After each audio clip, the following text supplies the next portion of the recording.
Sonic has had a rocky transition into 3D. Oh, I'm sorry, I had to do it. Actually, to me, Sonic has always been 3D. I'd never actually played any Sonic games until I picked up Sonic Adventure 2 for the GameCube, and I absolutely loved it.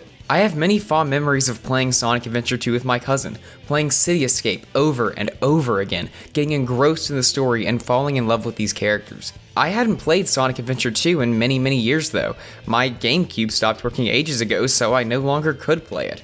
As the years went by, I stopped really being a Sonic fan. I know I owned Unleashed, Sonic and the Secret Rings, Sonic Rush, and some other Sonic games, but none of them really left an impression on me.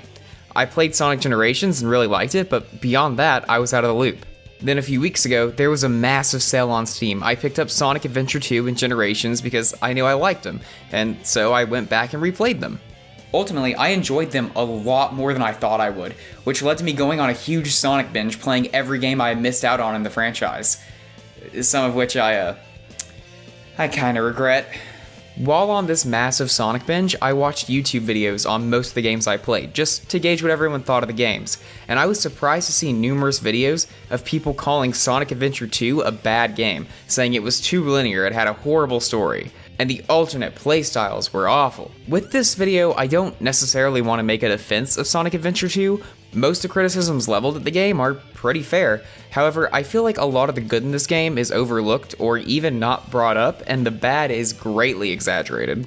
I just want to share my perspective on the game and why I love it as much as I do, as someone who isn't necessarily part of the Sonic fandom and who grew up with the game, but only has this newfound appreciation for it after playing it years later and finally 100%ing it. As a kid, I never got to the point of A-ranking everything in Sonic Adventure 2, mainly because I didn't really understand what I had to do. Upon returning to the game, I made it my goal to 100% it, and I am so glad I did.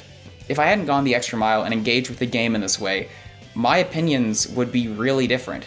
Going through and learning the nuances and taking time to appreciate everything in the game completely changed my perspective on major aspects of the game. And of course, this will contain spoilers for Sonic Adventure 2. Let's start with the most important part of any Sonic game, the controls. I'm first going to be talking about the speed characters as in Sonic and Shadow, and I will discuss the alternate characters separately as there is a lot to go into there. Put simply, Sonic feels great to control here. In terms of physics and handling, it's perfect. His jump is floaty enough to give you strong control over the jump, but not so floaty as to make Sonic feel weightless. His speed and acceleration is fast enough to make him feel fast, while not being so fast to the point of being hard to control or making it impossible to react to obstacles in time. Having played most 3D Sonic games back to back, there is no contest for me. Sonic has never felt better to control. The controls themselves, however, leave a fair bit to be desired. One button syndrome, as it's been dubbed, is here in full force. Basically, for whatever reason, the decision was made to map all of Sonic's moves to one button. This is incredibly stupid and extremely frustrating at points. This section of City Escape is the bane of my existence. It starts with you rail grinding, and you use that forward momentum to propel yourself up this slope to get to the Golden Beetle. So why is this the bane of my existence? Well, as I'm rail grinding, I'm holding B to crouch in order to pick up speed, but then if I come off the rail, if I hold B for a second too long, I do a somersault, completely killing my forward momentum, meaning I have to stop and spin dash to get up. While this isn't the end of the world and you can definitely adjust to it, it's still a total pace breaker, which is not a good thing in a Sonic game. Trying to interact with objects just leads to similar results. At the end of the day, these are minor inconveniences that rarely cost you anything more than a second or two, but it's just exceptionally frustrating, and most of the issues here would have been fixed just by moving light speed dash to Y, somersault and spin dash to X, and keeping B as crouch, bounce, and pick up / interact. Do whatever you want with Whistle. Again, this is something I got used to while playing the game, but when the issue crops up, it completely shatters whatever flow you have going, which again, is a cardinal sin in a Sonic game. I've heard that some people claim that the homing attack feels unresponsive in this game, and I have to disagree. Throughout my playthrough, I ran into practically no issues with the homing attack. It would have been nice to have a targeting reticle like we do in future games, but aside from that, it worked great. I feel like the mechanics behind it are solid, just the UI isn't as helpful as it is in later games. Some of the level gimmicks can also feel a bit awkward to control, but I'll talk about that more when we go into level design. But before we jump into level design, let's talk about the scoring system, which grades you from rank E to rank A, because I think that is a huge part of why I love this game as much as I do. and why the level design works as well as it does. There are two factors in determining your final score. The first is your score within the mission. Basically, you get points for doing just about anything in a level. Kill an enemy, you get points. Pick up rings, you get points. Grind on rails, you get points. The more stylish maneuvers you can pull off, the more points you get. All of these points are tracked in the top left, and you rack them up throughout the level, but if you die, your points are reset. Secondly, you get a time bonus at the end of the stage. The faster you beat the level, the better the bonus. So why is this such a big deal? Well, because it encourages you to master the level. Simply rushing through the level will give you the time bonus, but it won't be enough for an A rank. For that, you'll need to take advantage of as many opportunities to get points as possible while keeping a good speed on your way to the finish line. There are also loads of ways you can do this on most stages. Since I got back into the game, my cousin who I used to play the game with also has gotten back into the game, and we've been going about getting our A ranks in completely different ways. I've been all about speed and getting as many points as possible on the time bonus. Meanwhile, my cousin has been taking a more thorough approach, going for all the extra lives and rings to boost their score. We've ended up taking entirely different routes, and they both have worked. There are of course stages which are more strict than others, but there is no one correct way to play. For example, in Final Rush, my cousin would hop over to the adjacent rails to get extra pickups, whereas I would rush through this section for the time bonus. Mainly because I don't like rail swapping. Oh, also, this is a total side note, but this skip doesn't actually save you any time, but I still love it because I felt so cool doing it as a kid. The scoring system is great because it forces you to engage with the level. Not rush through it, not skip over it, but engage with it, and take advantage of every opportunity given to you for more points. And that feeds directly into why I love the level design of this game. Great controls and great scoring mean nothing if they aren't paired with incredible level design. And thankfully, here they are.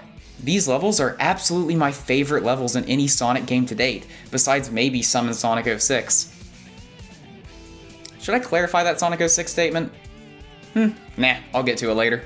Sonic Adventure 1 is generally held up as having the best 3D Sonic gameplay thanks to its non-linear, very open level design, while Sonic Adventure 2 is criticized for being overly linear. While I really like Adventure 1, I think the focus of Adventure 2 is one of its biggest strengths. Obviously, it's partially down to personal preference, so I'll just lay out why I love the way things are set up in this game. In Sonic Adventure 1, to me anyway, the levels just felt a little too open, and I know that's heresy, but remember, I played through SA1 for the first time really recently, and during that playthrough, I would often be going through a level only to end up questioning if I was even going the right way. Now, I said earlier that breaking the player's flow state, or whatever you want to call it, is a cardinal sin in a Sonic game, and having to stop and question if I'm even going the right way does in fact interrupt the pace of the level. The levels are so open that they don't feel nearly as focused as they do in SA2, and the skips that can be done with the spin dash feel more like bypassing level design rather than engaging with level design, even if the skips were intended. In contrast, the levels of Adventure 2 are straightforward, full of spectacle, maintain a constant pace, and encourage you to engage with the level design to get a better score. There aren't as many alternate paths in the traditional sense, but there is loads of variation within each level. In terms of alternate pathways, the best level is easily Final Rush, and it's a large part of why so many people love this level. Take this section for example. You can either continue down the straightforward path and deal with some enemies for extra points and coins at the cost of some time, or take the shortcut that requires you to make a risky jump where you can get a 1,000 point landing. You get less points overall, but you save some time. Aside from alternate paths, variation also comes in the form of what I'll call flourishes. Basically, these are extra little things you can do to get more points, or to save a few seconds, and this is where I find a lot of fun in the game, as pulling these off feels pretty great. I think Metal Harbor is a really good example of this. The level itself is rather short and linear with only two alternate paths, jumping on these enemies up here to take this shortcut, and going to the upper level of the rocket. Both of these alternate routes don't last very long, lasting 5 to 10 seconds max, so you'd think that upon replays, this stage would be really boring and just a slog to get through. Not at all. Throughout this level, there are so many little things you can do to save time and score points. Most of it required for the A rank. Right out of the gate, you can grind on this rail for an extra 600 points, and you can do this again later in the level. You can jump out to the side here, getting an extra life, the golden beetle, and a great combo.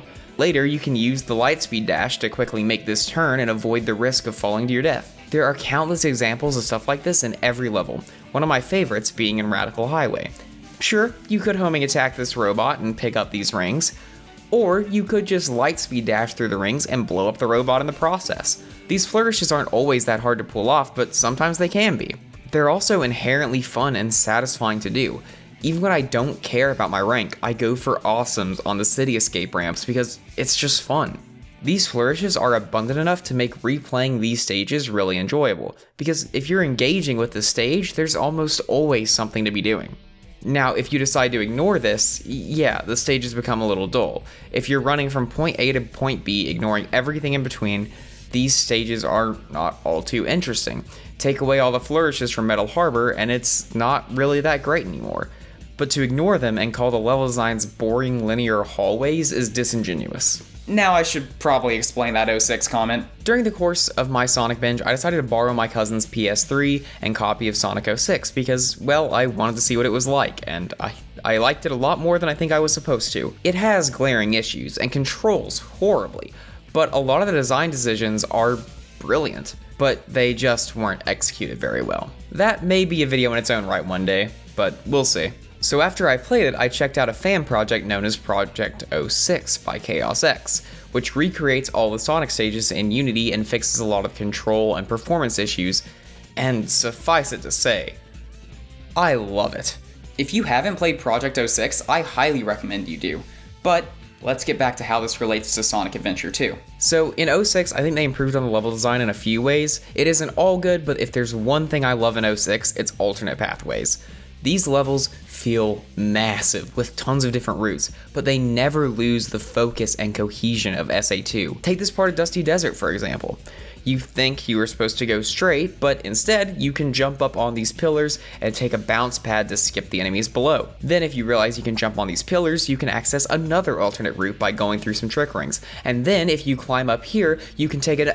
I think you get the idea. I would love it if more stuff like this was in SA2, but I don't really think it takes away from the levels themselves, as in terms of level design, they are still extremely engaging in their own right. On top of all that, so many of these stages have awesome spectacle and set pieces that give you a brief break, provide some cool spectacle, and don't overstay their welcome. The spectacle never feels like it gets in the way as opposed to something like Sonic Forces, where the spectacle completely halts the action for an extended period of time. It's also worth noting that each level feels unique and is given a reason to be happening within the narrative, which makes all of these levels really memorable. Even when stages reuse assets such as Sonic's Green Forests and Shadow's White Jungle, the stages feel so vastly different to play that it gives them their own identity. Stages don't blend together here at all. On top of that, they also last just the right amount of time. None of these stages feel like they are over before they start, and none of them drag on forever. There are some gimmicks that don't always control super well, mainly rail switching, these gravity things in Final Chase, and the gravity swapping mechanic in Crazy Gadget. Although I never really minded the last one. However, all of these are pretty easy to play around and don't even come close to ruining their respective levels. There's one more thing I want to talk about when it comes to the design of the speed stages, and that's its presentation. Shockingly, I like it. One of my biggest issues with the stages of Sonic Unleashed, don't worry, I like the daytime stages well enough. I'm not saying they're bad, I just don't love them personally. A lot of the time, Unleashed relies on your memorization of the level in order to use shortcuts. I hope you remember that you were supposed to jump there, because if you forgot and you're boosting, you do not have enough time to react. This issue fades away once you know the levels inside and out, but because of the way the levels are presented, it's not something you get ample time to prepare for. In contrast, in Sonic Adventure 2, the presentation lets you know what's coming and gives you enough time to react. You still have to pull off the shortcut, but the game doesn't expect you to memorize its levels in order to have a good time playing them. Take Radical Highway, for example. When you come up to this ledge, the traditional route is to kill these robots, take the bounce pad up to the pulley, and then proceed to the rocket. But if you're observant, you'll notice that there are some extra boxes you can break. If you break them, you'll find a hidden bounce pad to take you directly to the rocket, saving you a few seconds. Or another example from Radical Highway. I don't know why I'm using Radical Highway as an example so much. Anyway, as you're coming down this slope, you have enough time to see that there is a ramp and a bounce pad you need to get to. The only question is, will you be able to perform the trick to get there? Generally, this game isn't reliant on memorization and reaction time, and instead forces you to play better and be more observant, which I vastly prefer. You aren't surprised by what's coming ahead because the game does a really good job of communicating it to you.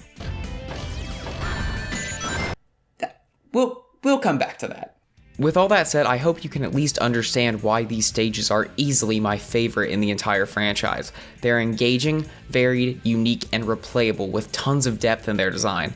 The incredible scoring system is tough yet flexible and encourages you to engage with the level design. I love everything about these stages, but they aren't the only stages in the game, are they? This is the part of the video where I say that Sonic Adventure 2 is only 1/3 good, and the mech and treasure hunting stages betray the core of Sonic, and worst of all, they are awful to play with no fun to be had. Except that wouldn't be true. I'll be the first to admit that I don't like mech or treasure hunting stages nearly as much as I like the speed stages, but that doesn't mean they're poorly designed, and it doesn't mean they don't fit in a Sonic game. First, let me define what I think are the important parts of Sonic's gameplay. 1. You maintain a fast pace through skill, and 2. You explore and observe your surroundings for secrets and alternate paths. There are more things you could add to this, but I think these are the two things that mainly define the speed stages in this game and what makes them so much fun. The two alternate playstyles, while they are not the same as Sonic, follow the same principles that make Sonic stages fun. The mechs in SA2 are pretty darn fast, and if you know what you're doing and are pretty good, you never have to come to a screeching halt. There are enemies all over the place, but they're all eliminated in one shot, meaning they don't break the pace of the game. Additionally, just like in Sonic stages, you're encouraged to explore your surroundings to find secrets and alternate paths. In treasure hunting stages, your character moves really fast, and when you navigate the levels efficiently, they can be over faster than the speed stages. These stages are all about exploration, so they definitely fit the second criteria. Compare this to something like the Werehog in Unleashed, where it completely drags the game to a halt with long stages and tedious combat. While exploration is encouraged, it's at the cost of speed. You can move through the Werehog stages faster if you are better, but you never go anywhere near as fast as any of the playstyles in SA2. While I have established why I think these playstyles fit within the design philosophies of a Sonic game, I do think they could be done better. I personally think 06 had the right idea with having characters that played more like Sonic but with their own gimmick. Heck, even Sonic Forces gets this idea right with the Avatar. However, just because these alternate playstyles could be done better, doesn't make these inherently bad. Let's talk about the mech stages. In the mech stages, you either play as Tails or Eggman and blow up tons of enemies while moving towards your goal. These levels are pretty simple. You get points by locking onto multiple targets at once. The more targets locked, the more points. Like I mentioned, you can move through these stages pretty quickly, and you are rewarded for exploring a little. What ultimately makes these stages engaging is trying to get the best combos, and that's also where these missions fall apart. Because if you don't care about the A rank, and you are ignoring combos altogether, these stages are really boring. There isn't that much going on. Similar to Sonic stages, if you don't engage with them, they are really easy and boring. However, here, engaging with the stages is less inherently fun, which means most players just won't. It's really easy to understand why so many people hate these stages when they just run through the level, spamming the shoot button, listening to this lovely sound effect. I only came to appreciate the mech and treasure hunting stages recently, as I really didn't like them as a kid. So this is not nostalgia talking at all. When you actually engage with these stages, they are really fun and offer a good challenge that is in line with the core tenets of Sonic. They're actually really well designed, but it's a shame that most players will never see that, as they have no interest engaging with the levels the way that the levels were meant to be engaged with. This might have been fixed by giving players an incentive besides score to do combos, maybe a speed boost after a combo or something, I don't know. While I get the hate, I don't think it's fair to ignore that these are well-designed levels. The only gripe I have with the level design is all the enemies that just fall out of the sky and land on you. That leans into relying on memorization, which I don't like at all. Ultimately though, if you're doing decent in the level, it shouldn't be enough to kill you, but it still is frustrating. Next up is the treasure hunting stages. Again, I totally get the hate with these, but they aren't nearly as bad as they're made out to be. In these missions, you play as Knuckles or Rouge, and you look for 3 items using the radar at the bottom of your screen, which beeps when you get close. It would be nice if you could track all 3 emeralds at once, but it would break smaller stages like Dry Lagoon, which can already be beat in no time at all. But for large stages like Mad Space, it would make a huge difference. The limited radar plus the really large levels leads to many players having a hard time with these stages. But if you look at the layout of the level and develop a search pattern, instead of wandering around aimlessly, the experience improves drastically. For example, in Pumpkin Hill, it's really easy to wander around getting lost and annoyed. But if you look at the start, you can pretty easily identify that there are 3 main towers, and from there, if you just move from one tower to the next, the level is pretty quick and easy. If you end up getting stuck, just use the hint boxes. They're pretty obvious most of the time. This method works for every treasure hunting stage in the game, including the infamous Mad Space. If, however, you try to mindlessly rush through the stage, you aren't gonna have such a good time, and I think this is where a lot of the hate comes from. It's becoming a theme that levels in this game demand the player to engage with them fully to enjoy the experience, and if they don't, they get a pretty bad experience instead. Once again, there's a lot of fun to be had with these levels if you actually engage with them. I still don't love these levels or anything, but they really aren't too painful. All in all, the alternate playstyles get a lot of hate, and I can understand it, as I would never go back to those stages to replay them unless I'm playing through the game in its entirety again. But they really aren't that bad. If you engage with the levels as intended, they're quick and easy, and hell, you might even have fun. I know I sure did when I went for all my A ranks. I think the biggest failing of these playstyles is that they aren't really fun on a casual playthrough.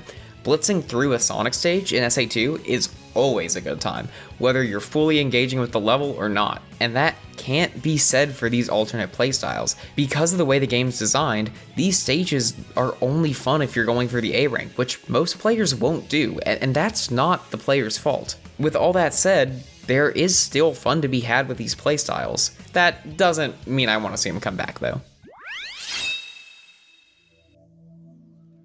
Well, that's all the playstyles done, so what about the bosses? Well, actually, as far as Sonic bosses go, I really like these.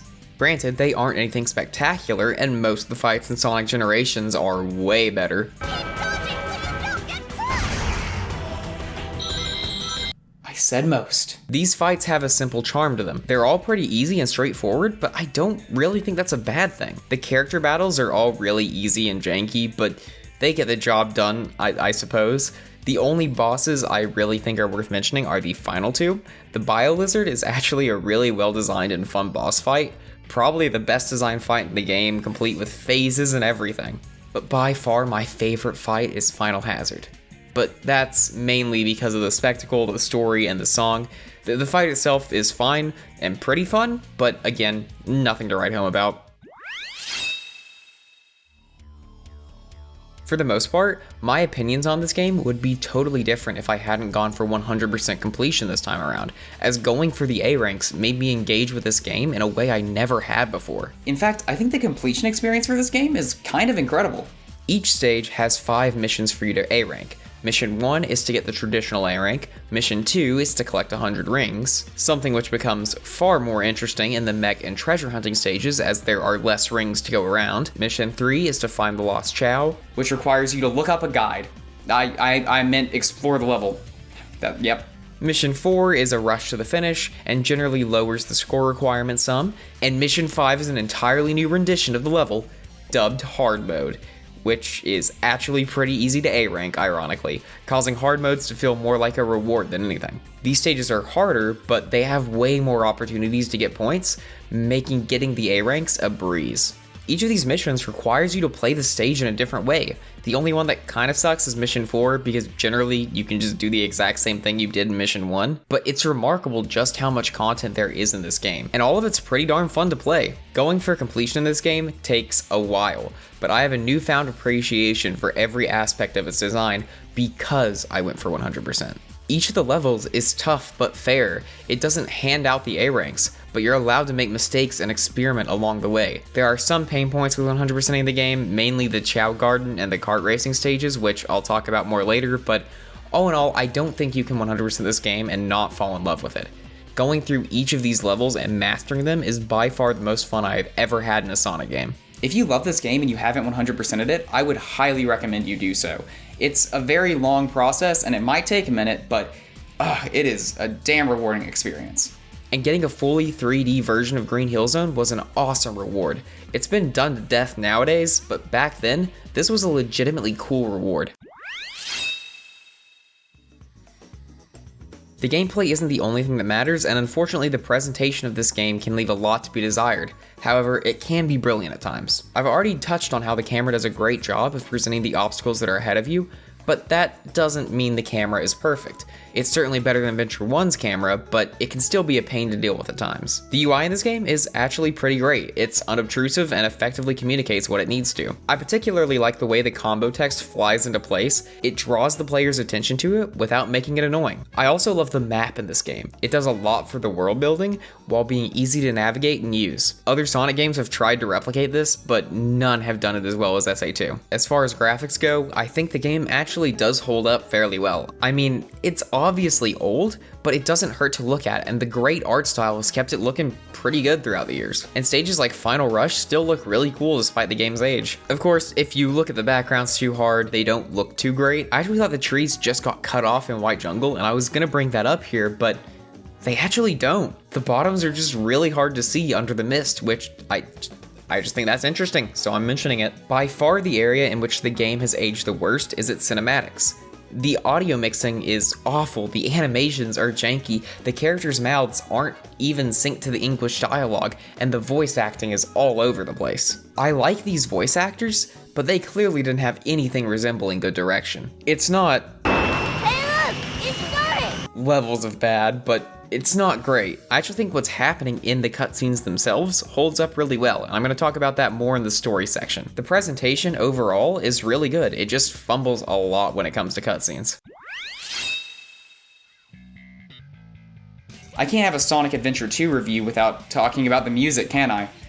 Well, I wouldn't have it any other way. This soundtrack is so good. It's very heavy on rock, and I am so okay with that. Each character has their own musical style, along with their own theme song carried over from SA1, which helps to infuse all the characters with even more personality. Sonic has very upbeat rock songs, Tails has more electronic rock songs, Knuckles has rap. Okay, that's the one part of the soundtrack I don't like. I think it's amusing, but I would never listen to it outside of the game. Shadow has some really interesting, more synthy tracks that kind of reflect his artificial nature. Eggman has...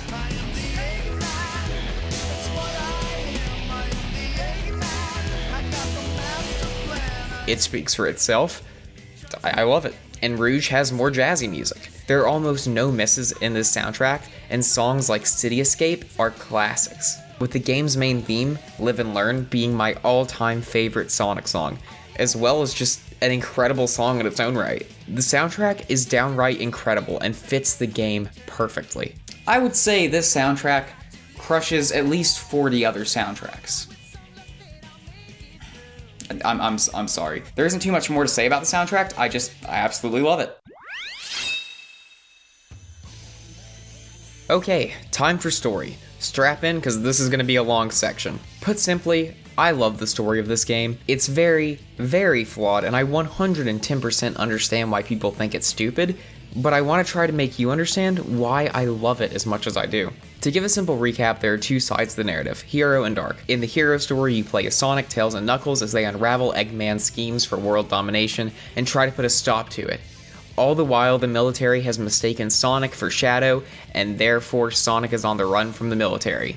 In the Dark campaign, you play as Eggman, Shadow, and Rouge. Eggman finds and frees Shadow, who decides to help Eggman. Meanwhile, the government spy Rouge is tagging along to gather information for the president. In the last story, everyone teams up to stop Gerald Robotnik's plan to make the Ark space station crash into Earth, killing everyone. Gerald Robotnik is Eggman's grandfather, for clarification. In order to stop the Ark, Sonic and Shadow end up fighting the prototype Ultimate Life Form in a climactic battle that cost Shadow his life. And the story ends with all the characters reflecting on Shadow's sacrifice. That was a really brief summary on purpose. The plot is very convoluted with tons of stuff going on, and it would take ages to give a detailed recap. One of the main criticisms this game's story gets is that it's riddled with plot holes, inconsistencies, and contrivances. And, well, it is. You need to make up a lot of headcanon in order to make sense of it all. While I have made up my own headcanon to fill in the gaps, and while I love this story, I have no real desire to defend this part of it, as the plot itself is poorly put together and does not hold up to scrutiny. Whether it's poor writing or simply poor translation, there are blatant contradictions all over the place.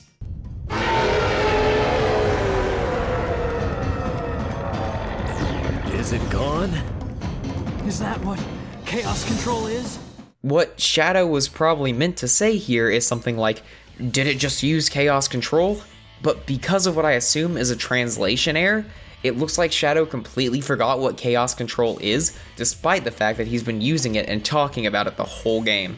Despite the issues with the plot, it's still really fun to watch unfold in game, because the stakes are high and something crazy is always happening. It never lets up. But underneath the really fun exterior is a story with really powerful character moments. In my opinion, that's what a Sonic story should be. Over-the-top crazy fun, with characters grounding the experience and making you care. With all that out of the way, what I really want to talk about are the character arcs in this story. Mainly the arcs of Eggman, Tails, and Shadow. First, can we just acknowledge how great Eggman is in this game? He is crazy and over the top, and he can even be funny, but he never stops being an actual threat. Later games have made Eggman out to be a complete idiot, and it completely undermines the stakes. He blows up the moon in this, for crying out loud. Towards the end of the story, Sonic has a fake Chaos Emerald, and this scene plays out.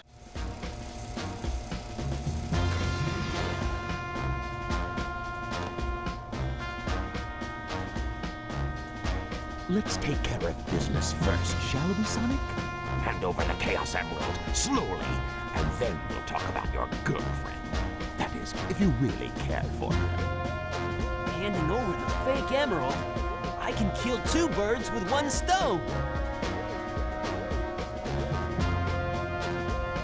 Put the emerald down right there and back off.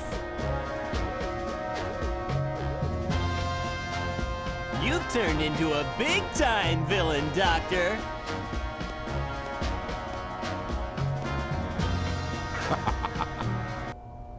Whoa! You thought you could trick me with that fake emerald, didn't you? So, how did you know it wasn't the real one? Tails! Because you just told me, Fox Boy. Now for a little space ride. Capsule clears the colony bare. I'm counting on you, Tails. Amy, take care of yourself. Farewell, Sonic the Hedgehog. Sonic! You learn in the Dark Side playthrough that Eggman already knew the emerald was fake, and him pretending not to know was just to make Tails feel the guilt of causing his best friend's death. It's a brilliant moment that shows just how evil Dr. Eggman is, without being in your face about it. Oh yeah, Eggman actually succeeded with his plan, and would have killed Sonic if Sonic hadn't managed to use Chaos Control to escape against all odds. Anyway, on to Eggman's arc. Throughout his life, Eggman has always looked up to his grandfather, Gerald Robotnik, for being a genius scientist. His plan throughout the game is to use Gerald's ultimate creation, Shadow, along with the Eclipse Cannon aboard the Ark space station to take over the world. In the last story, it's revealed that Gerald went mad with grief after the death of his granddaughter Maria, and programmed the Ark to crash into Earth, killing everyone, including Eggman, as an act of vengeance. After learning this, Eggman works with Sonic. They team up to stop it from happening, and afterwards, Eggman expresses doubt because he looked up to his grandfather, but his grandfather didn't care if he died in the Ark explosion. It makes him question everything in this scene. As a child, I looked up to my grandfather because of all the great things he accomplished in his life. He was my hero, and I wanted to be a great scientist like him. But did he really mean to destroy us? So this game not only makes Eggman a serious, menacing villain that is really cruel at times, but also humanizes him. It's awesome. Tails' arc is something else entirely. In SA1, Tails was determined to stop living in Sonic's shadow, and in this game, he lives up to that. He is instrumental in the plot, using his technology to help the team. He isn't up to Eggman levels yet, but he's working on it. The main emotional moment for him is when he thinks that Sonic has just died, and he believes it to be his fault. He stands up to Eggman on his own and doesn't back down. His friend asked him to finish this, so that's what he's gonna do. And after all that, he's the one to comfort Eggman at the end of the game. It's great stuff. I don't know, but what I do know is we all did it together. Tails, do you feel like doing another take of that? No? Okay, that's fine. And finally, with what is easily my favorite arc in this game and my favorite character in this entire franchise, let's talk about Shadow. His main goal is to cause as much suffering for humanity as possible. You see, after he was created by Gerald Robotnik, he lived on the Ark, and his best friend was Maria, Gerald's granddaughter. Then, when the military stormed the Ark to shut it down, they killed everyone, including Maria. They killed her in cold blood, and Shadow remembers Maria asking him to seek vengeance on humans, and so that's what he does. He initially comes across as really arrogant, but as the game goes on, he starts to respect Sonic, even saying some really nice things to him during the final fight. In the last story, it's revealed that Shadow was wrong, and Maria didn't want him to seek vengeance. She wanted him to give humanity a chance to be better. It's heavily implied, but never directly stated, that Gerald messed with Shadow's memories, which is why he misremembered this really important detail. After Shadow learns the truth, he changes instantly, and does his part to stop the Ark from crashing into Earth. Sonic accepts Shadow, seeing that he's not a bad guy, just an extremely loyal person with a good heart and a tough exterior. Together, Sonic and Shadow go super and stop the prototype Ultimate Life Form, which ends up costing Shadow his life. Shadow is probably the most misunderstood Sonic character thanks to a certain game. He isn't an edgelord or anything like that. He's a very loyal person who has lost everything and is very, very slow to trust anyone. But once he does, he's a softie at heart who cares a lot about his friends, and that's what makes Shadow a great character. Sure, his design helps, but Infinite also looks awesome, and no one thinks his character is great. Shadow is absolutely my favorite Sonic character, and I love his depiction in this game, as well as Sonic 06 and sometimes Heroes. But beyond that, his character's been done a massive disservice. I have to stop myself from going in way more detail about Shadow, his choice to save Rouge, how he reacts when he realizes he may not be the ultimate life form, but I think you get the idea. Shadow is great, and he is the heart and soul of this game. The other characters have their moments as well. Sonic is at his best in this game, making numerous one-liners, but also having some serious moments to make him a believable character and not just a cartoon. He takes Shadow's death seriously, and when he himself is about to die, he's not telling jokes. He asks Tails to finish the job and tells Amy to take care of herself. Knuckles and Rouge are quite the entertaining pair as well, but there isn't too much to go into there. All in all, the character moments are awesome and filled with so much heart. Meanwhile, the plot is over the top and entertaining. This combination just works wonders here. Now, I could sit here and tear this game apart, but why would I do that? This game has flaws, yeah, but more importantly than any of that, it has heart.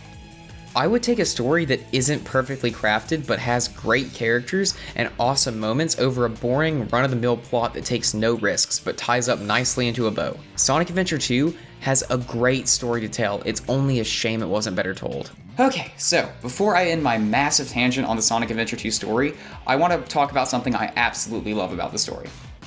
Okay, another thing I absolutely love about the story. So, I already talked about how the cutscenes have loads of issues, from bad lip syncing to horrible audio mixing. What I haven't gone into detail on yet are the parts of these cutscenes that I really appreciate. It's not perfect, but it has its moments. There was clearly thought and care put into crafting these scenes. There are 3 specific spots I want to talk about. The first is from Sonic's and Shadow's first encounter. There are a few things I love about this. The first is how Shadow is just smirking while glancing over at Sonic, like he isn't really a threat at all, and during this shot, Sonic isn't even aware that Shadow's already past him, and it perfectly displays just how much power Shadow has.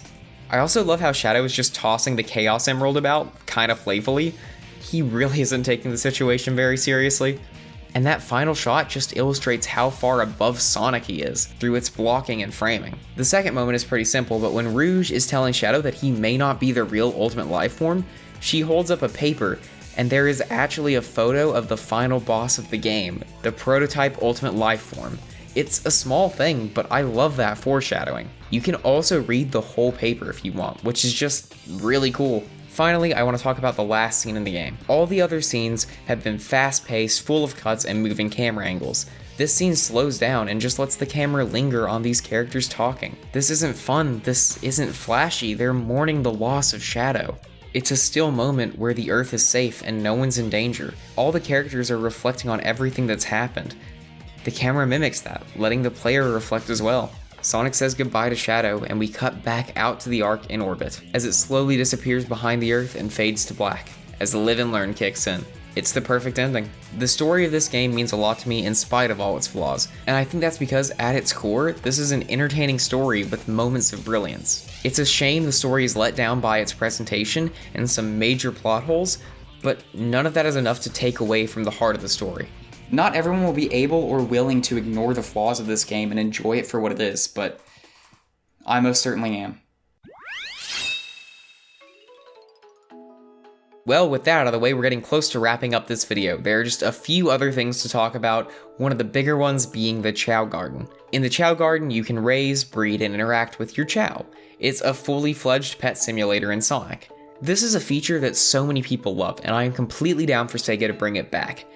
However, I have to confess, I never got it as a kid, and now that I've had to go back and engage with the system to fully complete the game, as a 22-year-old, I still don't get it. the Chao Garden is really expansive, and the sheer number of appearance options they put in this side activity in a Sonic game is mind-boggling. If you're into this, there is so much to do. However, I'm not into it. I got my all S-rank Chao, named him something very creative, won all the races, and now I have no desire to ever touch this system again. The number of times I had to hard crash my game just to re-roll a new Chao was annoying as hell, and sitting around waiting for the damn thing to evolve bored me to tears. On top of that, the races are also horribly boring, as they require next to no input, and there are so damn many. All that said, I'm glad the system is here for people who like it, and I can absolutely respect the amount of effort that went into it on Sega's end. However, my favorite thing about it, and the main reason I would love to see it come back, is that it gives you a really good incentive to replay the levels. Granted, it's kind of broken as you don't need to finish the level to keep your items, so you can just load into a level, pick up an animal, reload, and repeat. But if they brought the system back and tweaked it a bit, I think it would work great, and would extend the lifespan of the game it was in by quite a lot. Hell, people still play SA2 for the Chao Garden all these years later. In addition to the Chao Garden, there are numerous other side activities, namely boss rushes, kart racing, and multiplayer modes. The boss rush isn't anything spectacular, but I really like it for what it is, and I appreciate its inclusion. It's a fun way to revisit the bosses. I'll take it. The kart racing mode is... I wish this wasn't required for completion, but once I figured out to use Knuckles' second kart, it became way easier. The tracks in this mode are pretty boring, but each racer has 2 karts, so there is a good amount of variety. This minigame also spawned the most boring levels in the core game, with annoying extra missions like don't hit any walls. The karts don't control very well, they are super stiff unless you release the acceleration and then press it again during turns, but it's functional, I suppose. It's admirable they put this in the game, I guess. I just don't really get why it's here. Finally, the multiplayer is pretty alright. I never really touched it as a kid, and after playing it with my very real friend recently, the game modes seem kinda bare bones, but you can play as Chao and Tikal, so 10 out of 10, great multiplayer. Again, I guess it's cool that it's here, but I'd rather play Bannerlord or Assassin's Creed multiplayer with friends than this. Most of the side activities are kinda whatever, they're all fairly competent, but the boss rush mode is the only one I really care for, honestly. Sonic Adventure 2 is a very flawed game, there's no two ways around that, but I absolutely love this game for so many reasons. For its incredible speed stages, its vast array of playstyles, its ambitious and entertaining narrative, its rewarding completion journey, the incredible amount of content and replay value. Hell, I even love it for its ambition to include the Chao Garden, kart racing, boss rushes, and so much more. I loved this game so much as a kid, and I love it even more now. And after this video, I hope you can understand why. Thanks for watching.